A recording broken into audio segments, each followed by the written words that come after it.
2020년도에 아카데미 영화상 작품상을 받은 작품이 있습니다. 우리나라 작품입니다. 뭔지 아십니까? 기생충. 유명한 영화죠. 이 기생충이라는 영화에서 최고의 명대사가 있습니다. 그게 뭔지 아십니까? 너는 다 계획이 있구나. 너는 다 계획이 있구나. 이게 명대사가 됩니다. 여러분들 영화를 보신 분들은 아시겠습니다만 보지 못한 분도 계시겠죠. 이게 거짓말하고 입학증명서 잘못 만들고 거짓으로 만들어서 큰 부잣집에 과외 선생으로 들어갑니다. 결국 그 부잣집을 다 몰아내고 기생충처럼 그 사람들이 그 집을 차지하게 되는 거죠. 결국 어떻게 됩니까? 실패작으로 끝나게 되는 그런 이야기가 됩니다. 이 가족들이 기생충처럼 그 큰 부잣집에 들어가면서 서로 계획을 물어보는 거예요. 너 계획이 뭐니? 어떻게 해야 우리가 이 집을 차지할 수 있겠냐? 아버지가 그런 이야기 합니다. 아무개는 계획이 있어. 아무개의 계획대로 따라가야 돼. 그런데 그들의 계획은 물거품으로 돌아가게 됩니다. 여러분, 인간의 계획이란 아무리 머리를 잘 쓰고 아무리 좋은 계획이 있다 할지라도 인간의 계획은 한계가 있습니다. 한계가 있는 것을 보게 됩니다. 하나님도 계획이 있으실까요? 있습니다. 하나님의 계획은 인간의 계획 같지 않고 하나님의 계획은 일관성이 있고 끝까지 갈 것이고 성취되고 완성되는 그런 놀라운 하나님의 계획이 있는 줄로 믿습니다. 박 집사, 이 집사, 김 집사 세 분이 모였습니다. 자기 계획을 막 설명하는 거예요. 박 집사님이 나는 계획이 있다고. 무슨 계획이냐? 나는 헌금을 하나님 앞에 드리는데 땅에다가 금을 쫙 꺼놓고 돈을 던진대요. 오른쪽에 떨어지는 거는 내 거, 하나님 거. 왼쪽에 떨어지는 건 내 거. 박 집사의 계획이었습니다. 이 집사가 가만히 듣고 있다가 그 별로 안 좋은 계획인데 나는 땅에다가 원을 그린대요. 원을 그리고 돈을 던집니다. 원 안에 들어가는 건 하나님 것, 원 밖에 떨어진 건 내 것. 가만히 듣고 있던 김 집사가 그런 계획은 좋은 계획이 아니라고, 자기에게는 가장 좋은 계획이 있대. 자기는 하나님 앞에 다 드린대요. 어떻게 하느냐? 나는 내 돈을 공중에 던진대요. 공중에 머물러 있는 건 하나님 거, 땅에 떨어지는 건 내 거. 여러분들은 어떤 계획이 있으십니까? 하나님에게도 다 계획이 있는데 어떤 계획이고 어떻게 성취하실지 오늘 우리 말씀을 통해서 우리가 살펴보기를 원합니다. 우리가 예레미야를 계속 살피고 있는데 예레미야서는 남유다의 멸망을 예언하고 있습니다. 그들이 하나님의 백성으로 구원받았는데 그 백성들이 온갖 우상숭배 그리고 포악했습니다. 심지어는 자기 자식들조차도 제사로 드리는, 희생제사를 드리는 그런 악행을 저지르는 것이 바로 남유다의 모습 아니었겠습니까? 하나님은 이 백성들을 향해 뭐라고 말씀하시냐면 오늘 본문을 보니까 내 집이요 내 소유요 내가 사랑하는 자들이었다. 이런 죄인들, 이런 악행을 저지르는 자들인데 하나님은 뭐라고 말씀하십니까? 내 소유요 내 자녀요 내 사랑하는 자들이었다. 너무 말을 안 들어요. 너무 범죄 가운데 빠지게 됩니다. 그래서 어떻게 합니까? 하나님을 배신한 이들 바벨론 포로로 잡혀가는 거죠. 7절 8절 말씀을 읽어보도록 하겠습니다. 내가 내 집을 버리며 내 소유를 내던져 내 마음으로 사랑하는 것을 그 원수의 손에 넘겼나니 내 소유가 숲속의 사자같이 되어서 나를 향하여 그 소리를 내므로 내가 그를 미워하였음이로라. 내 소유, 내 마음에 사랑하는 것들, 하나님의 백성들이 어떻게 하나님을 배반해버렸어요. 그래서 원수의 손에 붙였다. 바벨론 포로로 잡혀가는 것을 보게 됩니다. 여러분들, 이스라엘 백성들이 이 이스라엘 땅 가나안 땅을 떠난다는 것은 약속의 땅을 떠나는 거죠. 그들의 땅은 황폐해져 버립니다. 그들이 그렇게 섬겼던 성전, 여러분 성전이 오늘날로 환산하면 얼마인 줄 아십니까? 몇 조 원 정도 됩니다. 금이 몇천 달란트가 들어가죠. 한 달란트가 32kg이에요. 몇천 달란트가 들어갑니다. 그 성전이 수조 원대의 성전인데 그 성전이 다 무너져 버립니다. 그 땅이 황폐해버리고 바벨론 포로로 잡혀가는 것이었습니다. 하나님의 징계입니다. 하나님께서 가만두시질 않았어요. 그런데 놀라운 것은 여러분, 우리가 하나님의 징계만 보시면 안 되고 하나님에겐 다 계획이 있어요. 징계 다음에는 그들을 훈련시키시고 그리고 다시 회복시켜 주시는 하나님의 놀라운 계획. 우리 한번 따라해 보겠습니다. 하나님에게는 다 계획이 있습니다. 여러분들 지금 고난 중에 있는 성도들이 있으시잖아요. 이 중에 고난이 없는 분은 한 분도 없을 겁니다. 비록 피곤해서 졸고 계시지만 고난이 없는 사람은 아무도 없어요. 우리의 고난, 질병, 아픔, 경제적인 고난, 여러분들 그 우리의 어려움의 그 배후에는 하나님의 놀라운 계획이 다 있어요. 그 하나님께서는 이들을 바벨론 포로로 잡혀가시고 난 다음에 훈련시켜서 다시 돌아오게 만드십니다. 놀라운 하나님의 모습. 징계는 징계가 아니라 훈련이었습니다. 잠언 3장 11절 12절 우리 한번 읽어보도록 하겠습니다. 내 아들아, 여호와의 징계를 경히 여기지 말라. 그 꾸지람을 싫어하지 말라. 대저 여호와께서 그 사랑하시는 자를 징계하시기를 마치 아비가 그 기뻐하는 아들을 징계함같이 하시느니라. 비록 고난이 있고 징계가 있고 아픔이 있지만은 그것은 사랑하는 아버지가 그 사랑하는 아들을 훈련시키는 과정이다 하는 것을 말씀하고 있는 것이죠. 영국의 경건한 휴 레티머라는 사람은 이런 이야기를 했습니다. 하나님께서 주시는 징계, 영적 환난은 이런 것이랍니다. 양념이 식욕을 왕성하게 해주듯이, 음식의 맛은 양념에 있잖아요. 양념이 식욕을 왕성하게 해주듯이 환난은 우리 마음속에 그리스도를 향한 욕구를 불태웁니다. 비록 환난과 고난이 있지만 그것으로 인하여서 우리가 주님을 더 사랑한다는 거예요. 주님을 더 기다리고 주님을 바라보게 된다는 것입니다.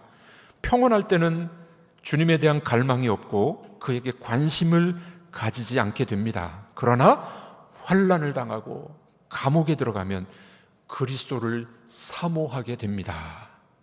그때 비로소 영적 양식인 주님을 채우게 되고 환난은 양념이 되어 주님을 더 깊이 알아가게 됩니다. 그러므로 여러분들, 우리에게 있는 환난과 고난과 어려움과 징계는 뭐라고요? 양념이에요. 양념. 더 주님을 갈망하고 더 주님을 바라볼 수 있는 그런 좋은 기회가 된다는 사실을 잊지 마시길 바랍니다. 어렵고 힘들고 고난이 있습니다. 그러나 그것은 하나님이 우리를 연단시키고 훈련시키셔서 양념을 쳐주시는 거예요. 더 주님을 바라보게 우리를 만들어 주실 줄로 믿습니다. 히브리서 12장에도 징계라는 단어가 나오는데, 이 징계라는 단어는 disciplines라는 단어예요. disciplines. 그런데 이것을 이제 제자라는 단어에 똑같이 쓰는데, 예수님의 제자라고 말할 땐 disciple 이렇게 말합니다. disciple. 이 제자라는 말은, 예수님의 제자라는 말은 무슨 말이냐면은 훈련과 징계가 있어서 연단받아 성숙해진 사람, 이런 사람을 예수님의 제자라고 이야기를 합니다. 여러분들에게 여쭤보겠습니다. 여러분들은 예수님의 제자이십니까? 네. 우리가 훈련받고 연단받고 고난이 있지만은 그 훈련과 연단으로 인해서 예수의 제자가 되는 겁니다. 예수님을 닮아가는 겁니다. 회복이 일어나게 되는 것이죠. 욥기 23장에 욥은 이렇게 이야기했습니다. 다 같이 읽어보도록 하겠습니다. 욥기 23장 10절입니다. 나의 가는 길을 오직 그가 하시나니 그가 나를 단련하신 후에는 내가 정금같이 나오리라. 네, 그가 나를 훈련하시고 단련하신 다음에는 내가 정금같이 나오리라. 이것이 바로 하나님의 계획이라는 사실입니다. 지난주에 우리 같이 부목사로 사역했던 한 70여 명이 모여서 세미나가 있었습니다.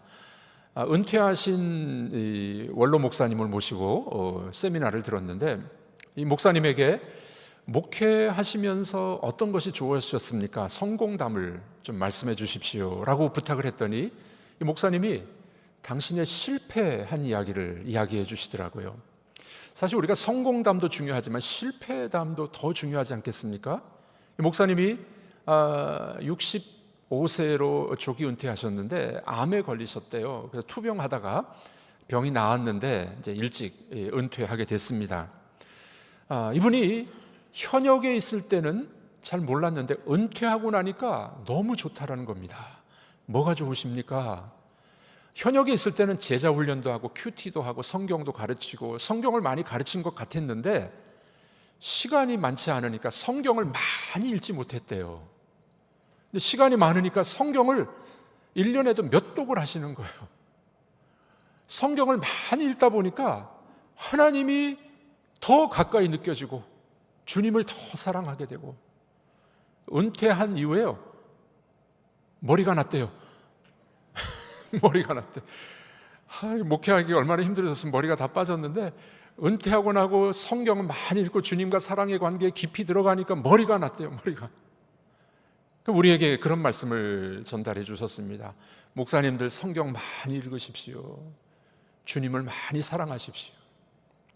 여러분들 연단과 훈련 받고 난 다음에 이 목사님의 입에서 나오는 말씀을 들어보니까 한마디 한마디가 너무 귀한 말씀이었어요. 그런 이야기가 어떻게 나올 수 있었을까요? 연단받고 훈련받고 하나님의 계획은 우리를 놀랍게 성숙시켜 주시는 것입니다. 여러분, 이런 말이 있습니다. 하나님께서는 우리 인격에 자기 자신의 형상을 비춰주십니다. 우리 인격에, 우리의 삶 속에서 하나님의 형상이 비춰진다는 거예요. 우리는 거울이에요. 거울. 연단받습니다. 훈련받습니다. 어려움이 있습니다. 징계도 받아요. 그런데 그로 인하여서 우리가 성숙해져서 우리 속에 하나님의 형상이 보여지게 되는 겁니다.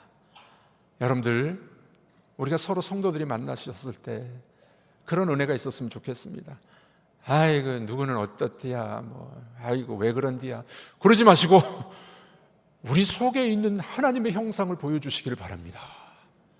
하나님이 우리를 통해 드러날 수 있도록 그런 은총이 있기를 주님의 이름으로 축복합니다. 이것이 하나님의 계획이에요.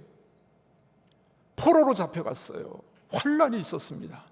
그러나 그들이 돌아온 다음에는 더 성숙한 모습으로 하나님을 섬기는 백성이 되었던 겁니다. 훈련, 징계, 하나님의 계획이었던 겁니다. 그럼 전 세계에서 제일 돈 많이 버는 스포츠 스타가 누군지 아십니까? 그중 하나가 호날두입니다. 호날두.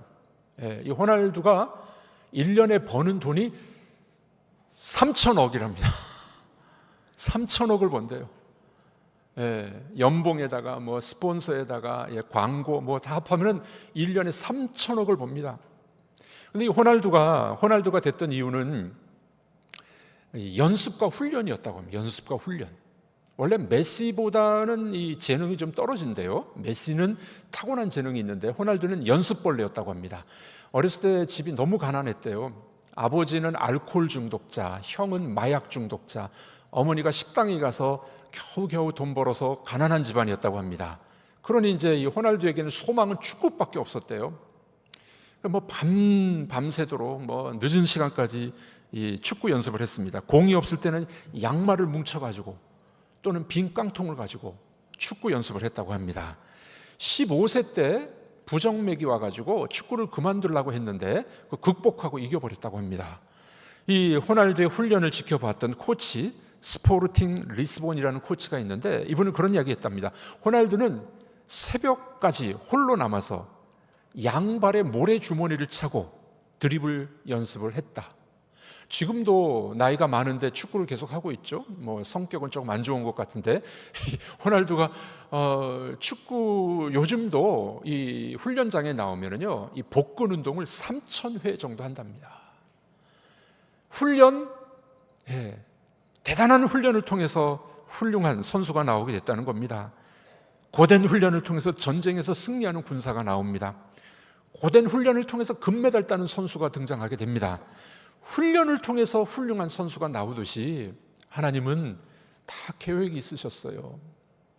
남유다를 포로로 잡혀가게 하셨지만 훈련받게 하시고 연단받게 하셔서 다시 하나님의 백성으로 회복시키는 하나님의 은혜가 있었던 겁니다. 오늘 본문 14절과 15절입니다. 우리 다 같이 읽어보도록 하겠습니다. 내가 내 백성 이스라엘에게 기업으로 준 소유에 손을 대는 나의 모든 악한 이웃에 대하여 여호와께서 이와 같이 말씀하시니라. 보라, 내가 그들을 그 땅에서 뽑아버리겠고 유다 집을 그들 가운데서 뽑아내리라. 내가 그들을 뽑아낸 후에 내가 돌이켜 그들을 불쌍히 여겨서 각 사람을 그들의 기업으로 각 사람을 그 땅으로 다시 인도하리니. 바벨론 포로 기간은 70년입니다. 70년이 지나고 난 다음에 하나님이 그들을 회복시키는데 오늘 본문은 뭐라고 하냐면은 뽑아내리라, 뽑아내리라, 뽑아내리라 3번 이야기를 합니다. 이 뽑아내는 것은 어떻게 뽑느냐면은 바벨론은 멸망시켜서 뽑아내시는 거예요. 하나님의 백성은 뽑아내시는데 돌아오도록 회복해 주시는 겁니다. 그 다음에 덩달아서 뽑아내서 오는 사람들이 있어요. 이방인들 중에 하나님을 경외하면서 따라오는 사람들이 있습니다. 오늘 본문은 그래서 뽑아낸다는 단어가 3번 나와요. 하나님은 다 계획이 있으세요. 훈련과 징계가 있었으나 뽑아내서 회복시켜 주시고 구원해 주신다 하는 것입니다. 여러분, 약속의 이 말씀처럼 이스라엘은 진짜 돌아옵니다. 바벨론 70년 포로 이후에 돌아오죠. 학개, 느헤미야 선지자들을 통해서 그들은 돌아오게 됩니다. 여러분들, 그런데 그들의 돌아옴은 완벽한 완전한 돌아옴은 아니었어요. 정말 뽑아내는 사건은 누구에게서 이루어지는 줄 아십니까? 예수 그리스도에게서 이루어집니다. 예수님이 이 땅에 오셔서 하나님의 백성들을 뽑아내셨어요. 여기 계신 분들 하나님이 뽑아내셨어요. 하나님이 여러분들을 뽑아내셨어요. 그래서 우리를 구원해 주신 줄로 믿습니다. 하나님의 계획은 그런 계획이에요. 그런데 여기에서 끝나지 않습니다. 더 놀라운 메시지가 오늘 본문 안에 있어요. 저는 이 말씀을 읽으면서 너무 감격스러운 말씀. 하나님이 이스라엘을 뽑아내셔서 돌아오게 하는데 또 뽑아내는 사람들이 있어요. 누군지 아십니까? 이방인들이에요. 이방인들. 네. 이방인들이 덩달아 따라 나오는 겁니다. 덩달아서 따라 나오는 거예요. 하나님의 구원의 계획은 놀라운 계획이었습니다. 고레스 왕을 세우셔서 바벨론을 멸망시키고 고레스 왕을 통하여서 이스라엘이 돌아오게 하십니다. 이스라엘이 돌아올 때 덩달아서 따라오는 사람들이 생겼습니다. 이사야서 45장에 나오는 말씀이죠. 우리 다 같이 읽어보도록 하겠습니다. 여호와께서 이렇게 말씀하시되 애굽의 소득과 구스가 무역한 것과 스바의 장대한 남자들이 내게로 건너와서 내게 속할 것이요 그들이 너희를 따를 것이라. 사슬에 매어 건너와서 내게 굴복하고 간구하기를 하나님이 과연 내게 계시고 그 외에는 다른 하나님이 없다 하리라 하시니라. 네. 자, 이스라엘이 돌아옵니다. 징계받고 훈련받아서 이제 돌아와요. 그런데 누가 같이 따라옵니까? 이방인들이 같이 따라와요. 네. 이사야는 이렇게 이야기합니다. 이집트, 에티오피아, 스바의 재물과 거인들이 함께 따라온다는 겁니다. 이것은 무슨 정치적 의미도 있지만 더 중요한 영적인 의미, 이스라엘이 구원받을 때 이방인들도 함께 덩달아서 따라와서 구원받는 사람들이 생긴다는 겁니다. 놀라운 것은 이런 것입니다. 여러분들, 하나님의 구원의 역사를 보고 덩달아 따라왔던 이방인들이 우와, 하나님 진짜 살아계시는구나. 이스라엘 백성들을 통해서 역사하신 하나님을 보면서 하나님 진짜 살아계시구나. 그 이방인들이 감탄을 하고 하나님을 믿게 된다는 거예요. 이게 하나님의 계획입니다. 얼마나 놀라운 계획인가요? 그의 백성이 고난과 연단 속에 들어갔어요. 다시 돌아올 겁니다. 그런데 덩달아서 이방인들도 따라온대요. 얼마나 놀라운 하나님의 은총입니까? 그래서 이렇게 정리할 수 있습니다. 여러분, 이스라엘의 존재 목적은 이방인이었습니다. 이스라엘의 존재 목적은 이방인이에요. 이스라엘에게 하나님이 율법을 주시고 특별한 사랑을 많이 부어주셨죠. 그들을 탁월하게 만들어주셨습니다. 지금도 조그마한 나라죠. 그런데 아랍권에서 큰 영향력을 행사합니다. 그런데 지금 이스라엘이 그걸 모르고 있어요. 주변 나라 사람들, 팔레스타인, 다른 나라들 막 공격하고 죽이고 막 그러잖아요. 그게 하나님의 뜻이 아닙니다. 하나님의 뜻은 이스라엘이 그들을 사랑하고 긍휼을 베풀어주고 하나님의 모습을 보여주게 되면 그들이 감탄해서 돌아온다는데 이걸 모르고 있는 거죠. 이스라엘의 존재 목적은 이방인이었습니다. 여러분들, 이 말씀을 우리에게 적용하면 우리에게 이렇게 적용할 수가 있습니다. 우리 그리스도인들의 존재 목적은, 우리 그리스도인들이 구원받은 목적은 나를 위한 게 아니라 다른 사람을 위한 것입니다. 이상하네요. 내가 예수 믿고 내가 구원받아야 되는데, 맞습니다. 여러분, 예수 믿고 여러분들 구원받습니다. 그런데 예수 믿고 구원받은 우리의 목적은 뭐라고요? 이방인들, 다른 사람을 위한 거예요. 다른 사람을 위한. 얼마나 고귀한 목적입니까? 우리는 대개 내가 예수 믿고 구원받고, 내가 예수 믿고 병 고침 받고, 내가 예수 믿고 잘 되고, 이게 우리의 관심사예요. 하나님의 계획은 그게 아니에요. 하나님이 여러분들을 구원하시고 치료해 주시는데, 그걸 통해서 누가 구원받는다고요? 이방인들이, 열방이, 안 믿는 사람들이 그 모습을 보고 감탄해가지고 돌아오는 거예요. 그래서 우리를 하나님이 구원해 주신 것입니다. 사랑하는 성도들은 그렇습니다. 예수 믿는 사람들이 교회 안에서만 잘 먹고 잘 살고, 이게 아닙니다. 우리가 예수 믿고 구원받은 것은 세상에 하나님의 모습을 보여주어서 그들이 감탄하고 돌아올 수 있도록 우리를 부르신 줄로 믿습니다. 우리 한번 따라해 보겠습니다. 우리를 구원하신 목적은 다른 사람을 위한 것입니다. 아멘이십니까? 구원받고 구원을 여러분들 즐거워하십시오. 그러나 우리를 구원하신 목적은 나를 통하여 하나님이 드러나서 다른 사람들을 구원하기 위하여 하나님이 부르셨음을 잊지 마시길 바랍니다.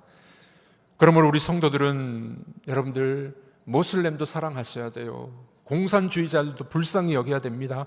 가난한 자, 병든 자, 약한 자들을 돌봐주어야 됩니다. 이것이 바로 우리 그리스도인들의 존재 목적입니다. 마약 중독자, 알코올 중독자, 도박 중독자, 성매매 여성들, 게이, 레즈비언, 다 우리가 사랑해야 될 대상들입니다. 외국인 노동자들, 다문화 가족, 여러분들 우리가 사랑해야 될 대상들입니다. 우리의 존재 목적은 열방을 위한 것이다 하는 사실을 잊지 마시기를 바랍니다. 이것이 하나님의 계획이에요. 하나님의 백성이 비록 징계를 받았습니다. 훈련을 받았습니다. 그러나 돌아올 때는 성숙해서 돌아오고 덩달아 따라온 사람들도 구원받게 하기 위하여 하나님의 놀라운 계획이 이루어지는 줄로 믿습니다. 우리가 파송한 선교사님들 5가정이 있습니다. 우리 5가정들이 참 열심히 사역을 잘 감당합니다. 캄보디아에 17년 정도 우리 사역하고 있는 선교사님들, 17년 동안 아이들을 수천 명에게 복음을 전했습니다. 얼마나 감사한 일인가요? 그들이 이제 성장해서 전도사가 되고 유치원 교사가 되고 공무원이 됐어요. 여러분들, 우리가 구원받아서 선교 사명을 감당했는데 여러분들이 감당하셨잖아요. 함께 선교하시고 기도해 주셨잖아요. 우리만 구원받지 않고 캄보디아의 아이들 수천 명이 복음을 들었습니다. 얼마나 놀랍고 감사한 일입니까? 몽골이 그랬습니다. 케냐가 그랬습니다. 부르키나파소, 투르키에 우리가 파송한 선교사들, 우리가 후원하는 선교사들이 약 50가정 정도가 있는데 그 선교사들이 구원의 역사에 동참하고 있는 겁니다. 우리만 구원받은 게 아니라 어떻게 해요? 우리를 통하여 덩달아 구원받는 사람들이 있어요. 이것이 하나님의 놀라운 계획입니다. 사랑하는 성도 여러분, 여러분들 지금 환난과 고난이 있으십니까? 하나님은 다 계획이 있으세요. 여러분들을 통하여 훈련시키시고 여러분들을 통해서 하나님이 드러나서 많은 사람들이 여러분들에게 영향을 받아 덩달아 구원받는 역사, 그런 은혜가 우리에게 있게 될 줄로 믿습니다. 우리가 사랑방 전도축제 지난주에 발대식을 했습니다. 오늘은 작정하는 주간입니다. 여러분들, 나를 구원하신 목적은 내 사랑하는 자녀, 아직도 주님을 모르고 있는 내 자녀, 친척, 이웃, 친구가 나를 통해서 덩달아 구원받아야 돼요. 하나님이 우리에게 그런 사명을 주신 줄로 믿습니다.